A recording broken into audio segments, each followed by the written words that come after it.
Evet, burada tam uyuşturucu ticareti dönüyor şu an. Şu an satış anı. Tam satış anındayız. Gracias amigo, gracias. Alejandro mío, Ya gracias. la money, No money, no money amigo. la money. Finish money. Desde que te firmo. Ha?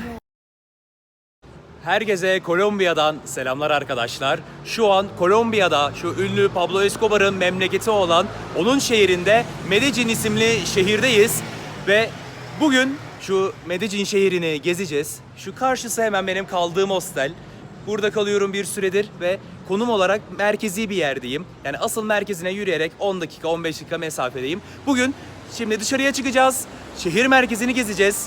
Şimdi herkes hikayeleri az çok biliyor. Yıllar önce bulunduğum bu şehirde, Medellin'de, Escobar şehrinde neler dönüyordu. Ne kadar kötü ve tehlikeli bir şehirdi. Herkes az çok biliyor. Şu an 2022 yılındayız. Uzun yıllar geçti o günlerin üstünden ve şu an şehir merkezi nasıl bir yer? Nasıl bir yere dönüştü? İnsanlar neler yapıyor? Şehir merkezinde, sokaklarda neler dönüyor? Ne tarz şeyler var? Olabildiğince her şeyi göstermeye çalışacağım. Hadi zaman kaybetmeden hemen şehir merkezine doğru yola çıkalım. Bakalım artık 2022 yılındaki Medellin şehri artık nasıl? Düzeldi mi? Tehlikeli mi? Değil mi? Neler var? Hadi keşfedelim. Ve işte şehir merkezine doğru yürürken daha hostelimin sadece bir yan sokağına girdim. İşte buradaki manzaralar böyle. Bakın yani evsizler sokakta bu şekilde yaşıyorlar. Yani buralarda her yer bu şekilde. Daha önceki günlerde de gördüm çok fazla. Yani tehlike anlamında geçmiş değil. Bence hala tehlikeli, sıkıntılı tarafları var buranın. Çok fazla evsizi var. Çok fazla derecede uyuşturucu satılan ve herkesin çok fazla kullandığı bir şehir burası. Neyse biz şimdi artık şehir merkezine yürümeye devam edelim. Şehir merkezine varmak üzereyiz. İşte şehrin merkezinde de buradaki yollar bu şekilde. Ana cadde gibi burası. Burada da bir tane evsiz var bu arada. Burada yolun ortasında uyuyor. Bu arada sabahta erken yeni çıktım. Bir kahvaltı yapmak lazım ya. Çok da karnım aç. Şurada kahvaltı yapacak bir yer bulalım, bir şeyler yiyelim. Ondan sonra bir merkeze gidelim. Bakalım şurada neler satıyorlar, bir şeyler yiyelim. Hem fiyatlarına bakalım ne kadara satıyorlar. Burada da bizdeki gibi hamur işi ürünleri çok fazla satılıyor. Böyle ürünler var burada. İşte Kolombiya'nın kahvaltılık şeyleri bunlar. Bizdeki poğaça, börek, simit gibi şeyler varken burada da bu şekilde şeyler satıyorlar. Bunlardan bir tanesini alacağım. Burada tavuk da satıyorlar. Burada bu arada şehrin her yerinde neredeyse her sokak köşesinde küçük büfeler var. Böyle parça tavuk satıyorlar. Ne kadar satıyorlar acaba? Şunlardan bir alalım. Bununla tavuk yiyerek kahvaltı yapalım bari. Hola. Pollo cuantos? Un? 400. Okay. Un. Here. Yeah. Aha, un. Si. Böyle bir tabak geldi. Böyle kocaman bir tavuk. Yanında şöyle küçük bir parça patates var. Ve yanında sos var. Eldiven de getiriyorlar yanında. Eldiveni takıp elin kirlenmesini yiyebiliyorsun bu şekilde. Bu tabağın fiyatı 4000 peso. Yani tam tamına 1 dolar ediyor bu tabak. Gayet güzel aslında. Genelde bu şekilde yiyorum. Bulunduğum yerde böyle bu şekilde bir caddedeyim. Ve bulunduğum yerde de mesela masalar bu şekilde. Sandalyeler, masalar demirle birleşik, sabit bir şekilde, herhalde çalınmasın diye mi böyle bir sistem uyguladılar bilmiyorum. Neyse şimdi bunu bir yiyeyim, kahvaltı yapalım, sonra şehir merkezine hemen gezmeye devam edeceğiz. Şimdi şehir merkezinde rastgele bir sokağa geldim. Rastgele bir yer şehir merkezi içinde. Yani size şu ana kadar gördüklerim hakkında şöyle bilgi vereyim. Zaten şu an gördüğünüz gibi etrafta çok fazla derecede sokak satıcısı var. Her türlü şey sokaklarda satılıyor. Mesela burada telefon kapları var ve her yerde hani sokakta cep telefonu bile görebilirsiniz. Her türlü şeyler satılıyor. Yani çoğu insan burada sokak satıcılığı sayesinde ayakta duruyorlar ve inanılmaz derecede çok fazla dilenciler var ve homeless, evsizler o kadar çok fazla var ki yani tehlike anlamında da var. Yani şu an telefonu çıkartıp video çekerken bile çok dikkat ediyorum. Hala burada bu şehir yani tehlike anlamında çok geçmiş değil. Yani genelde sıradan şeyler satılıyor böyle bir sokakta. Rastgele diğer sokakları da gezeceğiz. Bakacağız her yerde neler var. Burada çorap gibi şeyler var. Kıyafetler, tişörtler. Yani genel olarak Kolombiya, Medellin şehri bu şekilde. Bolca sokak satıcıları. Nereye giderseniz gidin bu şekilde manzaralarla karşılaşıyorsunuz. Ve buralar şehrin az buçuk güvenli tarafları. Ve size aynı zamanda biraz da bu Kolombiya'da böyle daha çok yemek kültürü, genelde insanlar ne yiyor burada, ünlü yemekleri neler, biraz onlar hakkında bilgi vereyim ve ortalama yemek fiyatları ne kadar, yani buralara gelirseniz ne kadar paralar harcayıp neler yiyebilirsiniz, ucuz yolu, pahalı yolu, onlar hakkında kısa bir bilgi vereyim. Yani genel olarak burada böyle çok böyle yağlı yemekler çok fazla var. Onlardan söyleyeyim. Yani genelde nereye giderseniz gidin pizza, tavuk, et, yani böyle kızartma ürünleri çok fazla var. Yani nereye giderseniz gidin fazlasıyla kızartma yiyeceksiniz. Et yiyeceksiniz. Protein ağırlıklı çok fazla ve karbonhidrat ağırlıklı çok fazla besleniyorlar yağlı yiyecekler. Ve yemek fiyatları olarak da maalesef çok da öyle fazla ucuz bir ülkede değilmiş burası. Yani Türk lirası olarak tabii ki de düşünmeyelim. Ben size dolar olarak fiyat vereyim.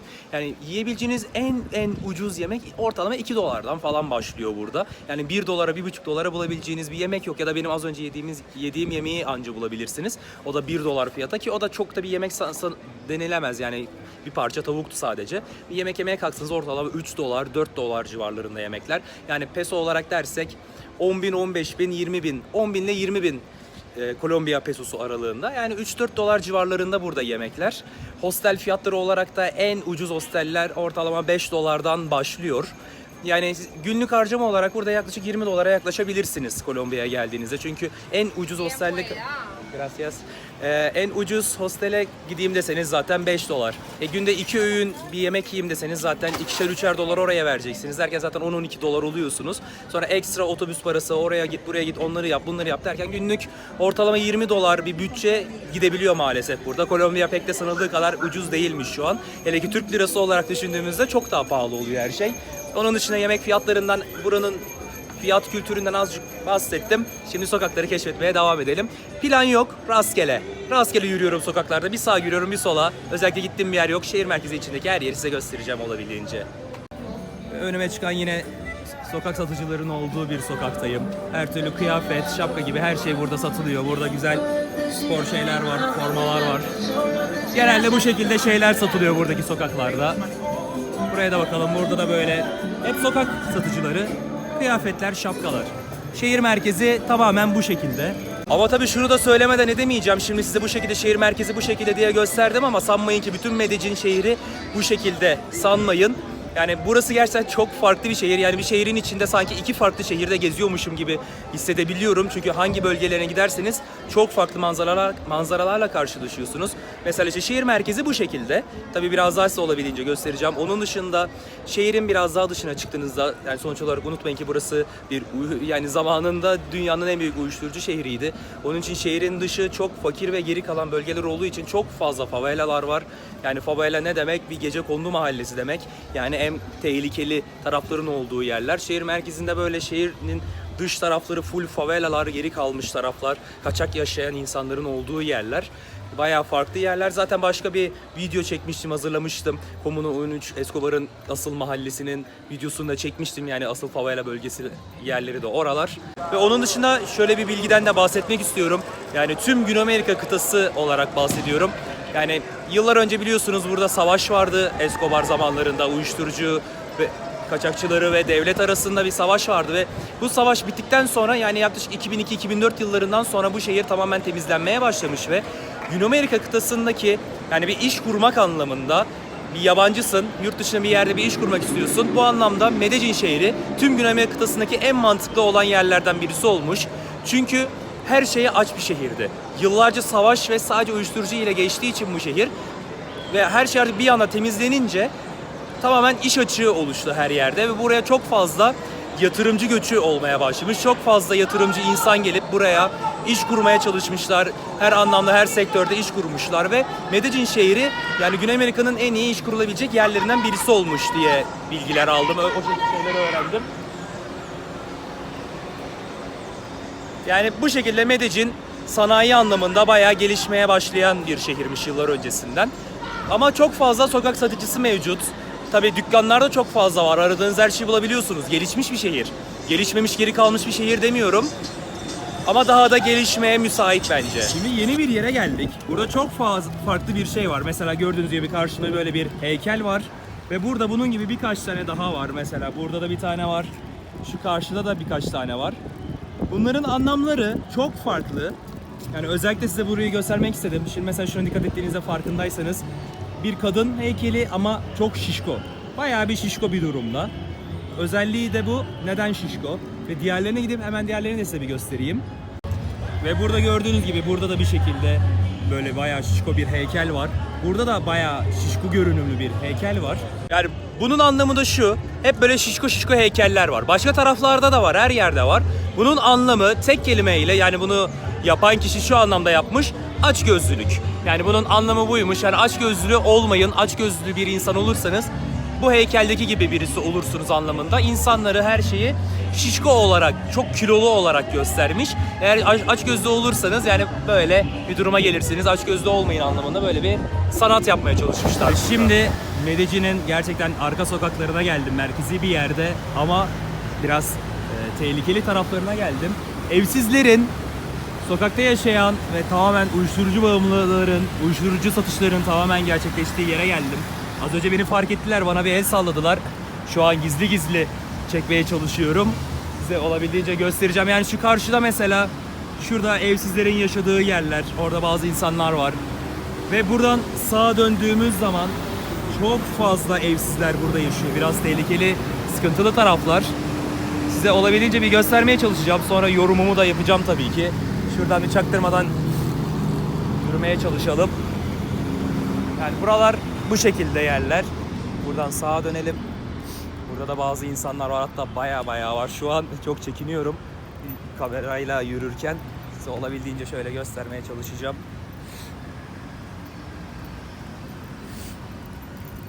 İşte burası tam evsizlerin mekanları. Görüyorsunuzdur umarım, şu an zar zor çekiyorum. Anlaşılmamak için umarım gözüküyordur şu an. İşte böyle yerler.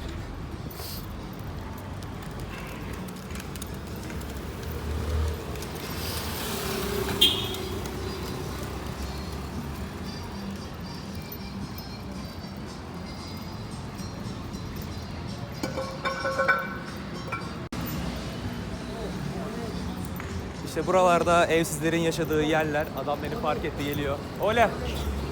Gracias.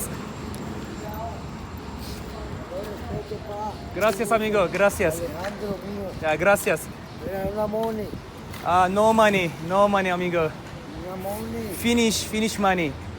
Desde que firmo. Ah, ya, gracias amigo, gracias. Mira, mírame. Gracias. Gracias. Mucho gusto. Ciao ciao, adios. Regálame una money con una gasolcita. No money, no money. Uzaklaşalım bir an önce, artık burada sardılar, iyice para istiyorlar. İşte bir tanesine yakalandım, arkadan bağırıyor hala, para ver bana, para ver diyor adam. Okey, depois, after. Bir an önce kaçayım buradan. Yani olabildiğince size göstermeye çalıştım, burada evsizlerin mekanına girdim. Size evsizlerin yerini göstermeye çalıştım. Ve burayı size özellikle göstermek istedim. Neden? Yani lütfen bir yanlış anlaşılma olmasın. Böyle zaten durumları kötü, sokakta yaşıyorlar. O böyle fakir insanları böyle zor duruma düşürüp niye onları çekiyorsun, onları taciz eder gibi çekiyorsun gibi tepkiler gelebilir. Ve ben de özellikle bunu çekmek istedim ve şunu da belirtmek istiyorum. Çünkü az önce ben bir bilgi vermiştim size. Medellin şehri sanayi anlamında çok fazla gelişiyor. Çok fazla yatırımcı geliyor buraya. Tamamen temizlendi. Çok iyi yerler oldu deniyordu burası için. Ve ben de şu yorumumu yapıyorum. Yani herkes diyor yani Medellin şehri gelişti. Tertemiz. Gelişmiş bir şehir artık diyor herkes. Ben de tamamen kendi fikrimi söylemek istiyorum. Bu benim şahsi görüşümdür. Eğer bir şehirde böyle insanlar sokakta yaşıyorsa, böyle aç susuz, böyle bana gelip mecburi bir şekilde benden para istiyorlarsa, para kazanamıyorlarsa, böyle kötü şartlarda yaşıyorlarsa ben o yere gelişmiş bir yer hayatta demem. Yani benim için Medellin şehri gelişmemiş bir şehirdir. Hiçbir şekilde gelişmemiştir. Çünkü burada çok rahat bir şekilde uyuşturucu satışları çok kolay yapılıyor. Çok kez gördüm, tanık oldum.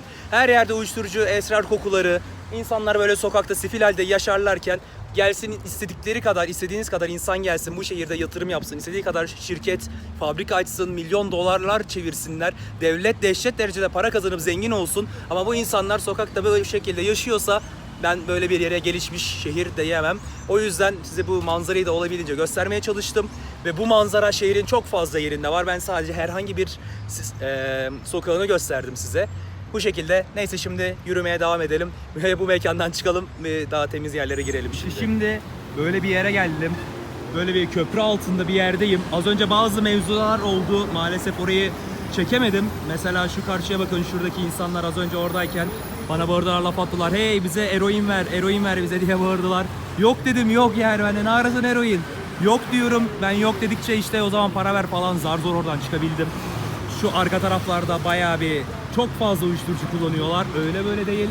Ve size şimdi şöyle bir yeri göstermek istiyorum. Ve burası tam bir uyuşturucu kullanma yeri yani. Tam sıkıntılı yerler. Bakın şuradan çok az gözüküyor. Şurası bir kilise. Kilise yani. Dini bir yer yani. Dini bir tapınak burası. İnsanlar buraya dinine inandıkları için ve iyi bir insan olduklarını düşündükleri için buraya geliyorlar ve buradaki herkes buraya uyuşturucu kullanmak için geliyorlar. Şu taraf olsun, şu taraf olsun. Mesela şuradaki kadın beni izleyip duruyor dakikalardır. Bakın şuradaki adamın bacağı yok. Şu kadın dehşet derecede kafası güzel bir durumda. Ve yukarıdaki herkes her yerde, bakın orada uyuşturucu ticareti yapılıyor, kullanılıyorlar. Her şey var burada. Olabildiğince bir içeri girmeye çalışayım. Bakalım burada bir sıkıntı yaşamam umarım. Bir içeri girip göstermeye çalışayım size olabildiğince. Bakalım yürüyoruz. Tam uyuşturucu mekanının içine doğru yürüyoruz. Böyle. Evet, burada tam uyuşturucu ticareti dönüyor şu an. Şu an satış anı. Tam satış anındayız.